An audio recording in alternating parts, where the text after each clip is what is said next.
Personne ne peut ignorer le phénomène des mototaxis, pas seulement à Port-au-Prince, mais dans tout le pays. Cauchemar pour les uns, bénédiction pour les autres. Aujourd'hui, nous allons essayer d'aborder toute la problématique de cette question en voyant ce que représente cette industrie en elle-même aujourd'hui et en un second temps, nous verrons son impact sur l'économie. Bien entendu, nous allons faire ça avec notre invité du jour, que vous commencez à bien connaître, William Savary, économiste et président fondateur de Haiti Stock Exchange. Bonsoir William. Bonsoir Serge, bonsoir Haiti, bonsoir Métropole, bonsoir tout le monde. Voilà. Bon, alors, que représente en fait le marché de la moto aujourd'hui? Parce que, bon, comme je l'ai dit en introduction, personne ne peut ignorer ce phénomène aujourd'hui en Haïti. Ouais. Il est partout, il agace les uns, il rend service aux autres, ouais. Mais qu'est-ce que ça représente? Bon, en 2018, selon les statistiques de la OAVTC, on s'approchait de 80 000 motos dans le pays. Dans l'ensemble du pays? Dans l'ensemble du pays. Donc 80 000 et des poussières. Mm-hmm. Donc aujourd'hui, nous sommes déjà à 3 ans. Oui, 3 ans plus tard. Et selon les importateurs de motos, mm-hmm. C'est un marché le taux de croissance de ce marché est de 3%. 3%? Non. Donc ça veut dire que nous sommes au-delà maintenant de 100 000 motos dans le pays. Oui. Maintenant, il faut signaler que la moto représente l'industrie du transport. Hein? Et l'industrie du transport dans le cadre de ce qu'on appelle leading indicators. Ça rentre dans le secteur de services et comme industrie de transport qui a beaucoup moins de volatilité, ça rentre également c'est très stable en matière de revenus. Donc ce sont les deux caractéristiques déjà. Donc nous avons que c'est comme leading indicator, ça rentre dans le service et vu qu'il n'y a pas de volatilité, la volatilité est très réduite. Donc nous sommes maintenant dans un cadre où les revenus sont stables. Okay. Maintenant, le taux de croissance de l'industrie qui est de 3% est supérieur au taux de croissance de notre produit intérieur brut. Quoi? Le taux de croissance de l'industrie de l'automobile, de moto, taxi-moto, est de 3%. Oui. Le produit intérieur brut de la nation pendant les 10 dernières années est en dessous de 2%.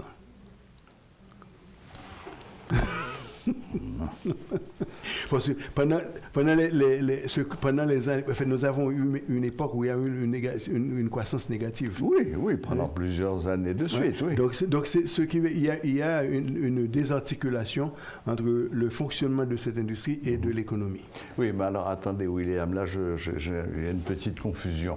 Parce que vous me parlez d'un côté d'une industrie ou d'un commerce qui est celui des mototaxis, qui a une croissance de 3% l'an. Non.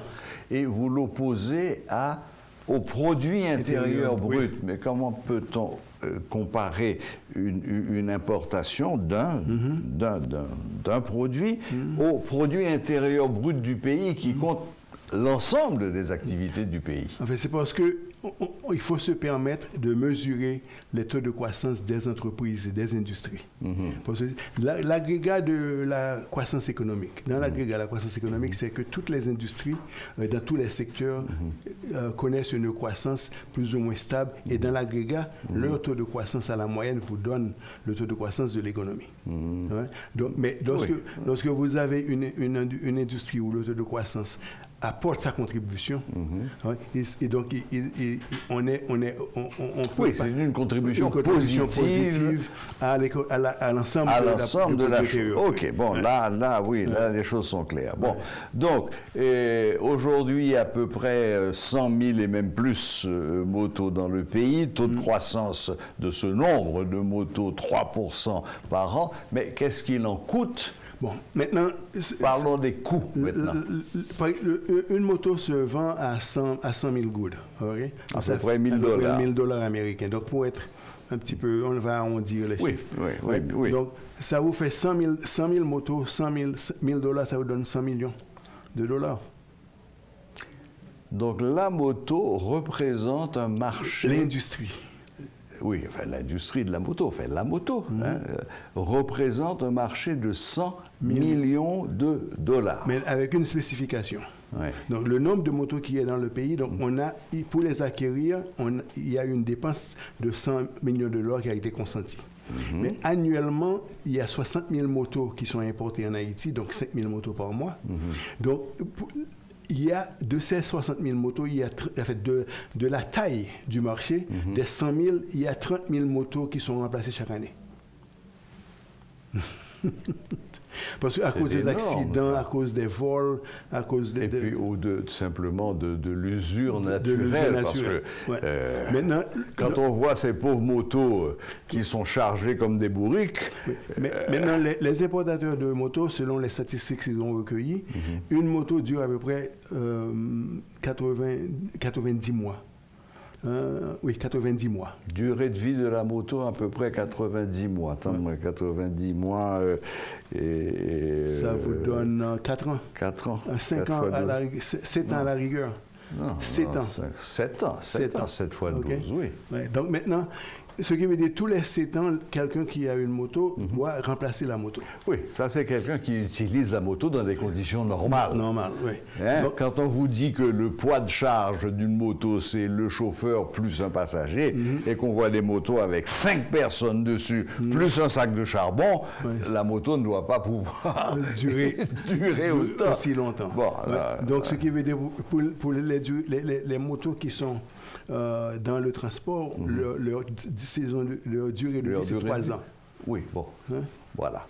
Donc, maintenant, il y a l'usage normal et l'usage abusif qui est fait des motos en Haïti. Exactement. Donc, maintenant, c'est la première chose en matière de taille, en matière monétaire. Okay? Maintenant, lorsque vous prenez, par exemple, à la moyenne, un chauffeur de moto gagne entre 750 et 1200 gouttes par jour. Ça, c'est brut. Brut. OK. Maintenant, ça vous fait encore au-delà de 100 millions de gouttes de revenus dans l'agrégat. Donc, on est en train de constater une activité économique qui a littéralement été abandonnée pour nous tous. L'État, les corps de réglementation, le département de la justice, etc. Alors que cette industrie aurait pu être organisée pour être beaucoup plus utile à l'intérêt général. Par exemple, au Rwanda, et en Dominicanie aussi d'ailleurs, un pays où il y a, au Dominicanie, entre autres, il y a 150 000 motos importées chaque année. Donc, il y a plus mal passé nous au point de vue embarras. Maintenant, mais ce qui arrive, c'est l'embarras vient du fait que l'industrie n'est pas organisée. Par exemple, en Dominicanie et en Rwanda, ils s'en servent des motos comme organes d'espionnage. Les motocyclettes, les motocyclistes. Par exemple, dans chaque quartier, il y a des associations qui sont créées. Et l'association créée dans un quartier, le chef de l'association est responsable au devant de ce qu'on appelle le chef régional. Le chef régional est responsable au devant du chef national. Le chef national est responsable au devant du chef de la police. Donc, les motos au Rwanda et en République dominicaine sont des agents de sécurité. Agents de sécurité. Hein? Et leur fonction, si toutefois ils observent quelque chose qui ne fonctionne pas, c'est d'aller le signaler. C'est d'aller le signaler immédiatement. Bon, c'est exactement l'inverse en Haïti, où malheureusement, 95% des kidnappings et des attaques se font à moto. Oui, bon, pas les kidnappings, plutôt les attaques. Oui, non, les attaques.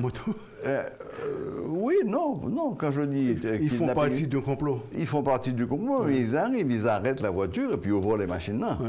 Mais ils arrivent à moto quand même. Oui, maintenant, ce qui est intéressant, en dehors de ça, il y a des gars, un gars qui achète une moto, c'est un entrepreneur.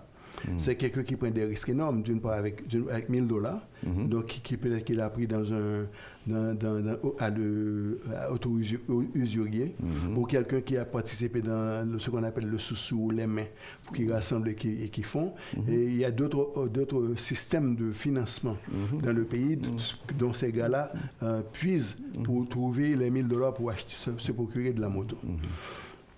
Maintenant, je parlais des organisations tantôt, il faut dire que les motocyclistes eux-mêmes, les chauffeurs de taxi-moto, contribuent un montant mensuel à l'organisation. C'est à partir de ce montant mensuel que l'organisation paye ses factures. Non, ça c'est pour les pays étrangers, là. Pour Dominicanie et Rwanda. Oui. Ah bon, donc c'est dans le cadre de l'usage de la moto comme une entité de la sécurité. C'est ça, un auxiliaire de la police. De la sécurité. Ouais.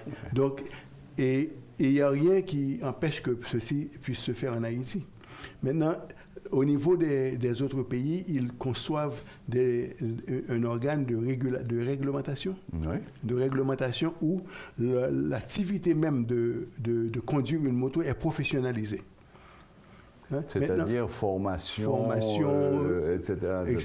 Professionnalisé. Donc, ils comprennent les règles du jeu, les règles de la route, obéissance, uniforme, licence, permis. Oui, parce que là, je fais une petite parenthèse.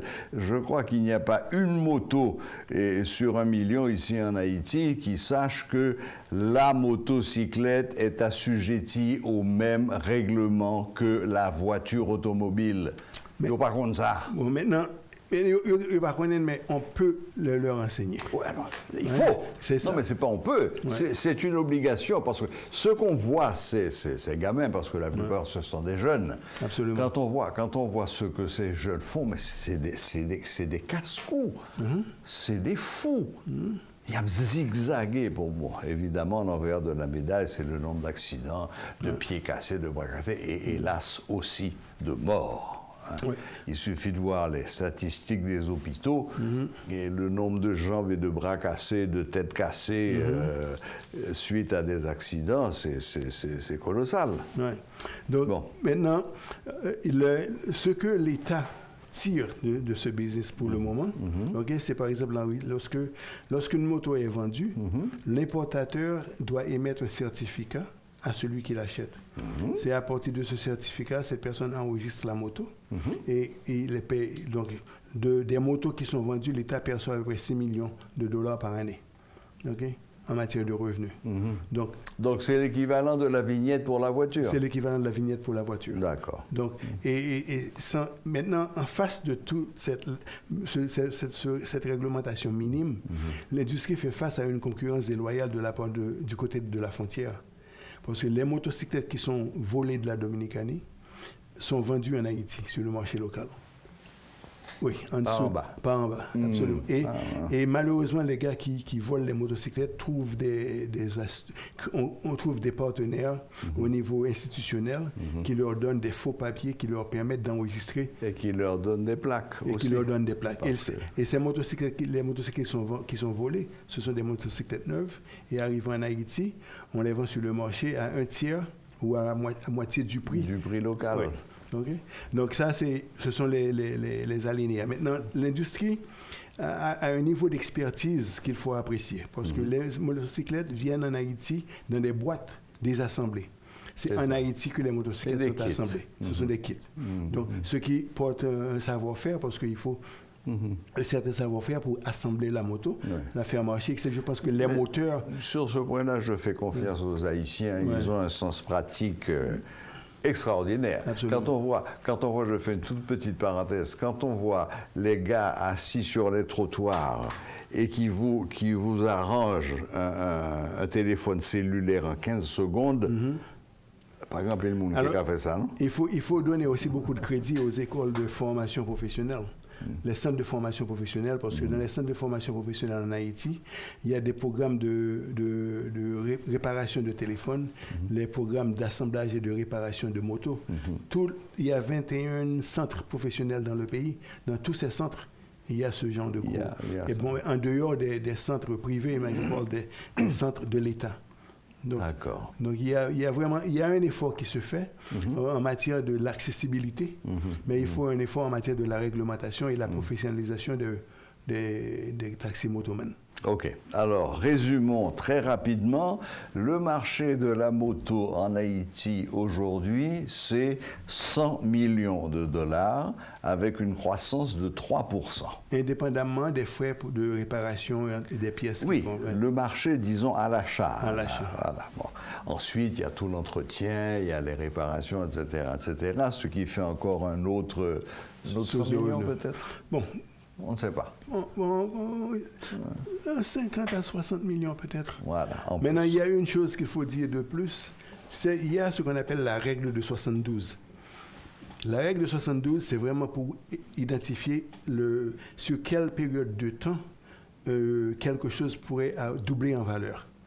Donc, si on prend la règle de 72 et on divise par 3, ça veut dire que dans 10 ans, ouais, c'est ça? 72 divisé par 3, ça te donne... ça fait...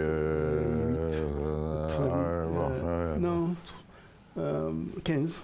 3 fois 15, 45, 3 fois 20, 60. OK, donc 25 ans à peu près.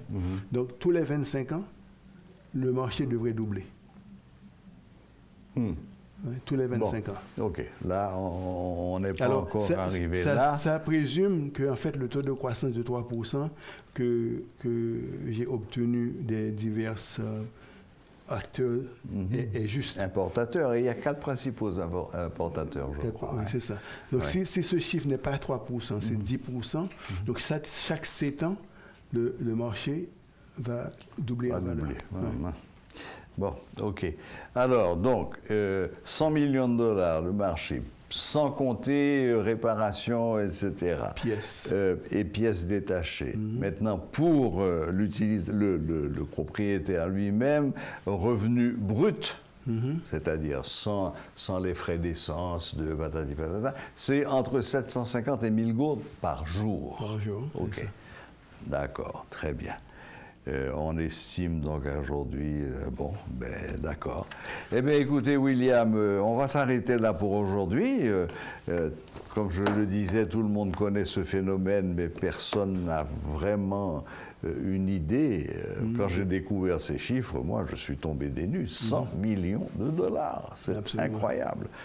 Donc la prochaine fois, c'est-à-dire probablement mardi prochain, on verra à ce moment-là quel est l'impact de ce marché spécifique sur l'industrie, l'économie en général, et surtout ce qu'il faudrait faire maintenant pour régulariser toute cette activité. Absolument. Parce que c'est vraiment du n'importe quoi. Oui.